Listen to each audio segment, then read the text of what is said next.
Warm wishes to everyone. Welcome to my video. My name is Dr. Ayan Devnath. I am an IIT Delhi alumni. I have total 8+ years of experience in the field of data science and AI. So without any further delay, I am going to explain you about the maths behind the SVM. In my first video, I have explained you about the basics of the SVM. Now in this video, I am going to explain you details of the maths behind it. But the thing is that most of the people tries to avoid the maths part because it is very hard to digest. But if I explain you in a very clear way, then you will understand all the concept lying under the hood. Keep yourself as focused and keep your concentration to learn all these things. क्योंकि आप एक बार अगर concept को अच्छे से समझेंगे तो आपको एक बार में 70% तो समझ में आ ही जाएगा, और दूसरे बार अगर ये वीडियो आप रिकैप देखेंगे तो आपको पक्का समझ में आ जाएगा। लेकिन आप अगर फुल कंसंट्रेशन देके नहीं समझेंगे तो आपको बार बार देखना पड़ेगा, समझ में नहीं आएगा। So I hope you have the full concentration. Please gear up and watch this video. In my last video, I have explained what is SVM. Just a quick recap of that. SVM is a powerful supervised machine learning technique which tries to find an hyperplane that best classifies different points with maximum marginal distance passing through the nearest points of different classes. Right, I have explained these things. Now, before going to it, let me explain you the basic difference between logistic regression and support vector machine. This is a very important question. Most of the interviewer ask you these questions, so you should know what is the basic difference. Okay.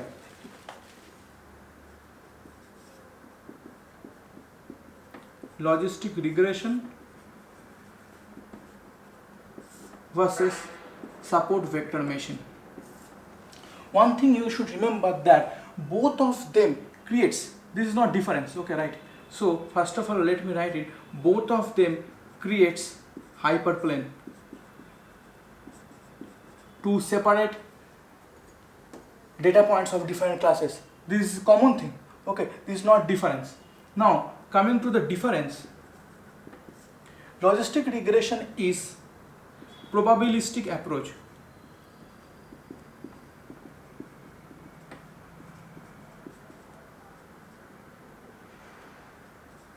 whereas SVM is statistical approach. And moreover, SVM has the concept of marginal distance,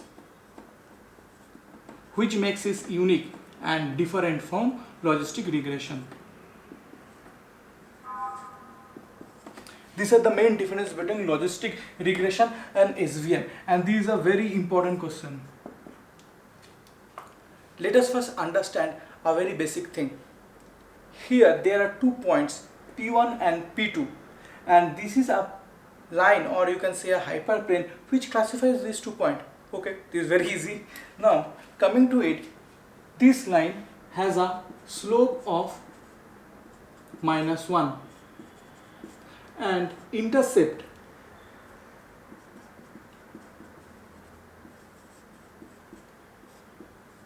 C as 0.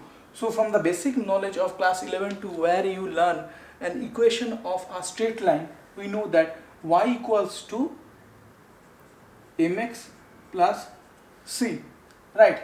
So, and earlier we have already known that y equals to w transpose of x plus b from basics of machine learning, right? Y is equals to w transpose of x plus b. Here b, this intercept is 0, right? So we can write it as y equals to w transpose of x plus 0. And we have already known, this is very common, that equation of this hyperplane is w transpose of x plus b equals to 0. What is this? This is equation of hyperplane. You have to remember this thing. Equation of hyperplane, right? Okay, so if I try to find the y value of this point with respect to this point P2,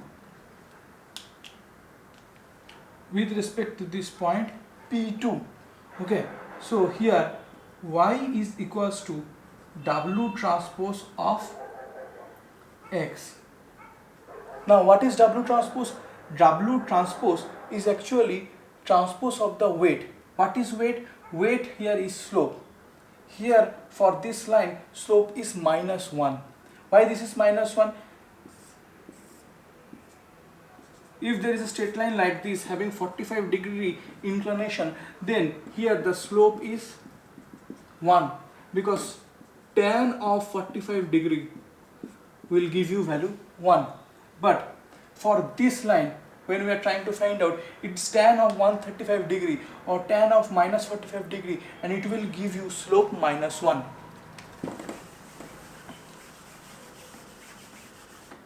For P2, what is X value? X value is -3 and 0. And what is W transpose? W transpose is the slope, which is -1 and 0. So what here we are doing? We are doing a dot product.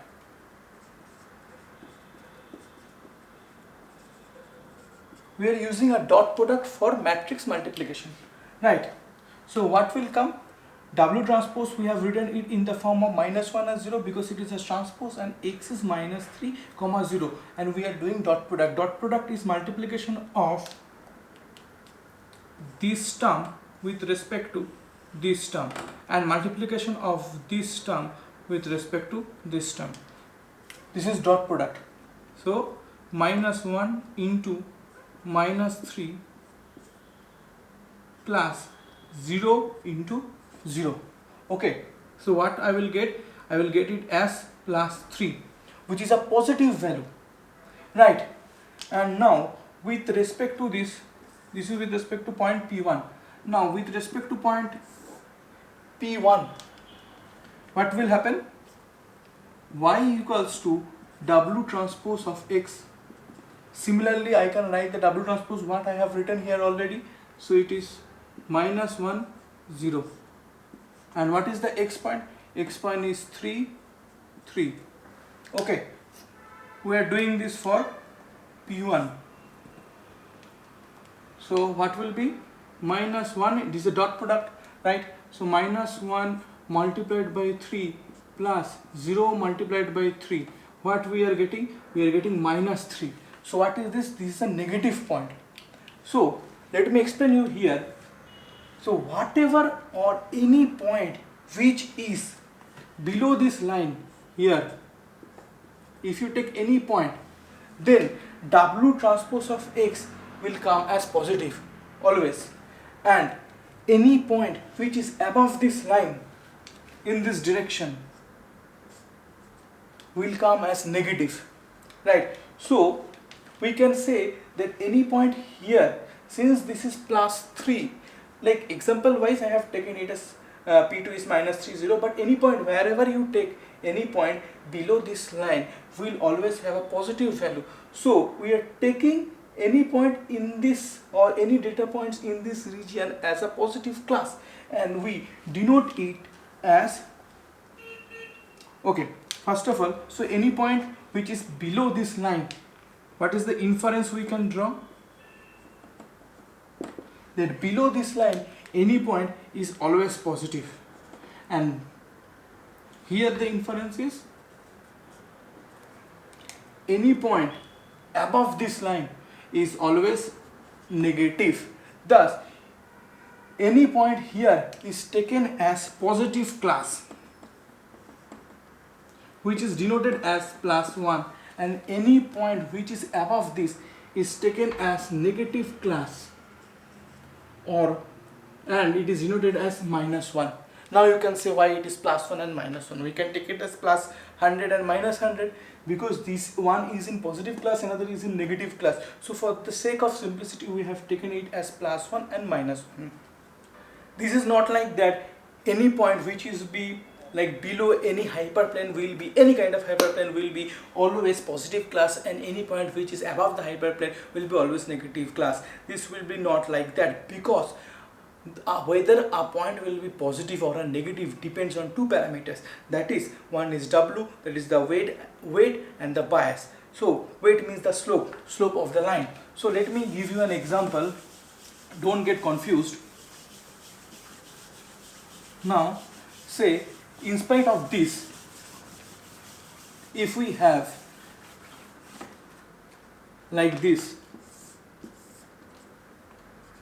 and the slope is like this, here slope equals to +1, and say for example here we have taken a point 3, 0, and here I have taken a point -3, 0. This is noted as P2 and this is P1. So what will happen in case of P2? Y equals to W transpose of X plus B. B will be 0 because the intercept is 0. So 1, 0. Dot product of, because slope is 1, so 1. Dot product of X. For P2 it will be -3, 3.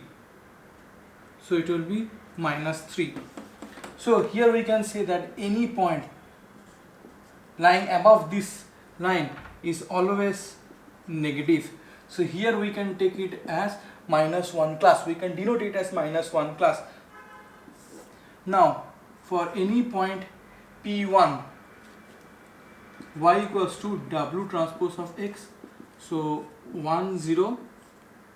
You already know how I will put it at X, right? Very smart. 3, 0. So it will come as 3. So any point below this line is negative. This is the inference. This is not infinity, this is inference. Okay, so inference is any point below this line is always negative, any point above this line is any point below this line is positive. Any point below this line is positive and any point above this line is negative. Thus we can denote any point below this line as positive class. Okay, so it says that based on the value of the slope and p-value, we can say which class is +1 or -1, right? This is very simple. Okay, we are going step by step. So up to this you are clear, right?